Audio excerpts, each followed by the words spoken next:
Hello दोस्तों। मेरा नाम नेहा है। उम्र 22 साल की हो गई हूँ अब। गांव की हूँ मैं, पंजाब के एक छोटे से गांव की, जहाँ खेत हरे भरे रहते हैं और हवा में सरसों की खुशबू घुली रहती है। मेरी हाइट ठीक ठाक है, 5 फुट 4 इंच, और फिगर की मेरी है। अरे, लोग तो कहते हैं कि मैं काफ़ी आकर्षक हूँ, कमर पतली, कूल्हे थोड़े चौड़े, जैसे गांव की लड़कियां होती हैं जो खेतों में काम करती हैं। शरीर मजबूत लेकिन नरम भी। बाल लंबे काले, आंखें बड़ी बड़ी, और होंठ हंसते वक्त गुलाबी हो जाते हैं। लोग देखते रह जाते हैं कभी कभी, लेकिन मैं शर्मा जाती हूँ।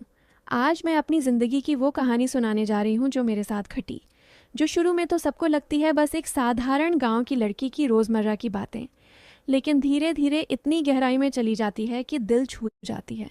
सुनो ध्यान से, क्योंकि ये कहानी मेरी अपनी है, और मैं इसे ऐसे ही सुनाऊंगी जैसे घर में बैठकर किसी अपनी सहेली से बताती हूँ। मैं अपने घर में सबसे छोटी हूँ। दो बड़े भाई हैं, पापा खेतों में काम करते हैं, मम्मी घर संभालती हैं। हमारा घर गांव के बीचों बीच है, बड़ा सा आंगन जहाँ गाय भैंस बंधी रहती हैं, और शाम को सब इकट्ठे बैठकर बातें करते हैं। मैं कॉलेज जाती थी नज़दीकी शहर में बस से, रोज़ सुबह निकलती और शाम को लौटती। लेकिन दिन वो हुआ जो मेरी ज़िंदगी बदल गया। वो दिन था जब गांव में नया मेहमान आया, हमारा चाचा का बेटा विक्की भैया। चाचा शहर में रहते थे, नौकरी करते थे, और विक्की भैया वहाँ पढ़ते थे इंजीनियरिंग। छुट्टियाँ मनाने आए थे गांव में, पहली बार इतने साल बाद। उम्र उनकी 25 की रही होगी। लंबे, गोरा शरीर, मजबूत, जिम जाते थे शायद, क्योंकि बाजू मोटी मोटी लगती थी। जब वो आए तो पूरे गांव में बात हो गई, अरे शहर का लड़का आया है, कितना स्मार्ट है। मैंने पहली बार उन्हें आंगन में देखा जब वो सामान उतार रहे थे। मम्मी ने मुझे बुलाया, नेहा जा विक्की को पानी दे आ। मैं शर्मा रही थी, लेकिन गई। गिलास हाथ में लेकर उनके पास पहुंची। बोली, भैया पानी पी लो।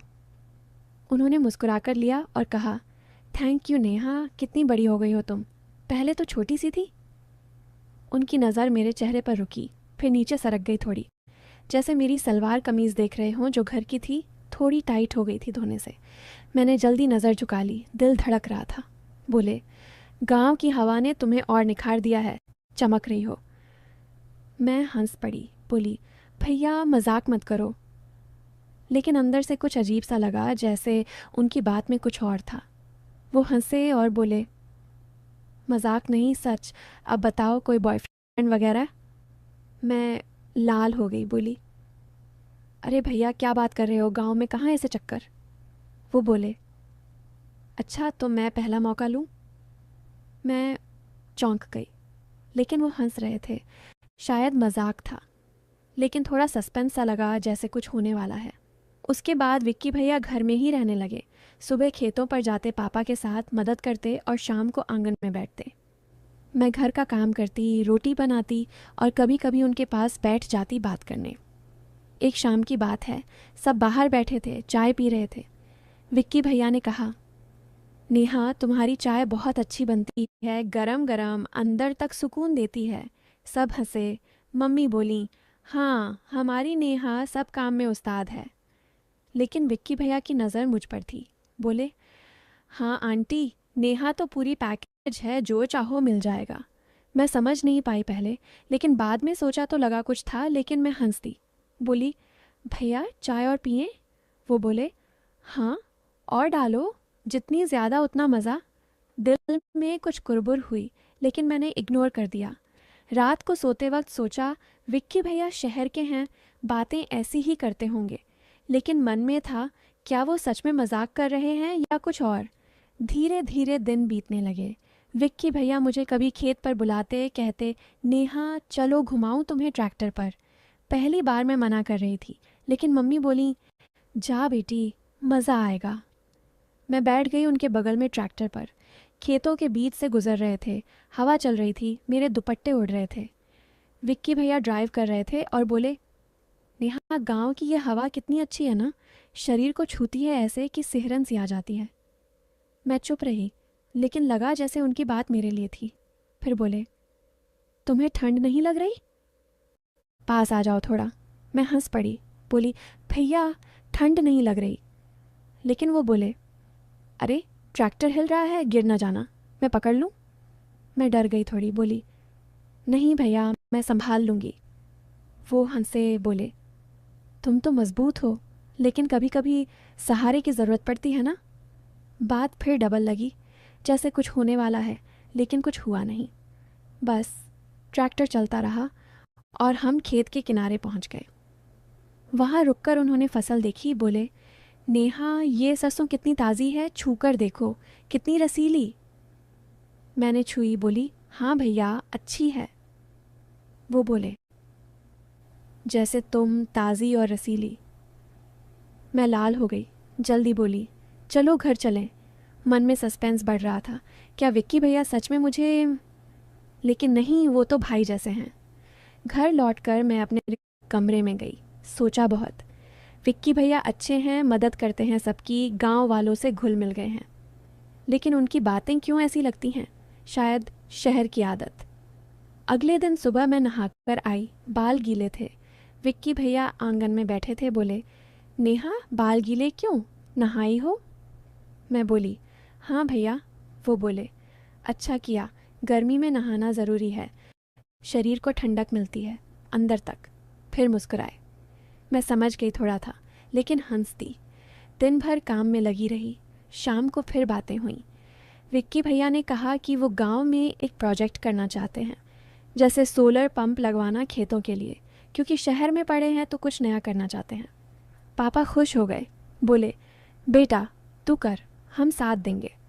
मैं सुन रही थी, मन में सोचा विक्की भैया कितने अच्छे हैं, गांव के लिए सोचते हैं। फिर एक दिन वो हुआ जो सस्पेंस बढ़ा दिया। शाम को मैं कपड़े सुखा रही थी छत पर। विक्की भैया ऊपर आ गए। बोले, नेहा मदद करूं? मैं बोली, नहीं भैया, हो जाएगा।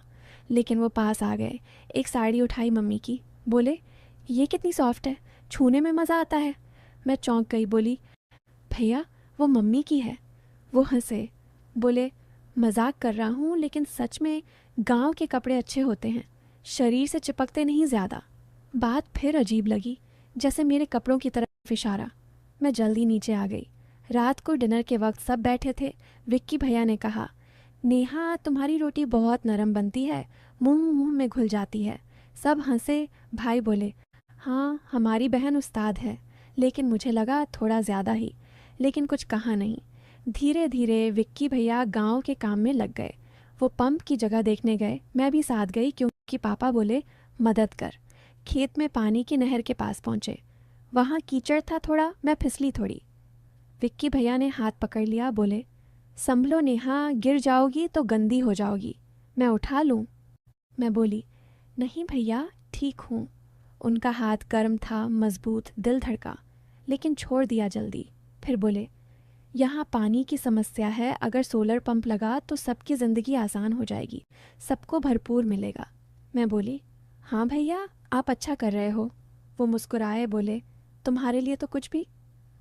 मैं चुप हो गई, क्या मतलब? लेकिन वो प्रोजेक्ट की बात करने लगे। हम घंटों वहाँ बैठे प्लान बनाते रहे, कैसे पैसे जुटाएंगे, गांव वालों को कैसे समझाएंगे। मैंने पहली बार महसूस किया कि विक्की भैया सिर्फ शहर के नहीं, दिल से गांव के हैं। वो बोले, नेहा तुम पढ़ी लिखी हो, तुम मदद करो मुझे लोगों को समझाने में। मैं खुश हो गई, बोली, ज़रूर भैया। उसके बाद हम दोनों मिलकर काम करने लगे। गांव वालों के घर जाते, समझाते कि सोलर पंप से बिजली का बिल नहीं, पानी भरपूर। शुरू में लोग हिचकिचाते, कहते शहर का चक्कर है, पैसा डूब जाएगा। लेकिन विक्की भैया धैर्य से समझाते और मैं साथ होती। एक दिन एक अंकल बोले, विक्की बेटा तू तो शहर में अच्छी नौकरी कर सकता है, यहाँ क्यों समय खराब? विक्की भैया बोले, अंकल गांव ही तो हमारा है,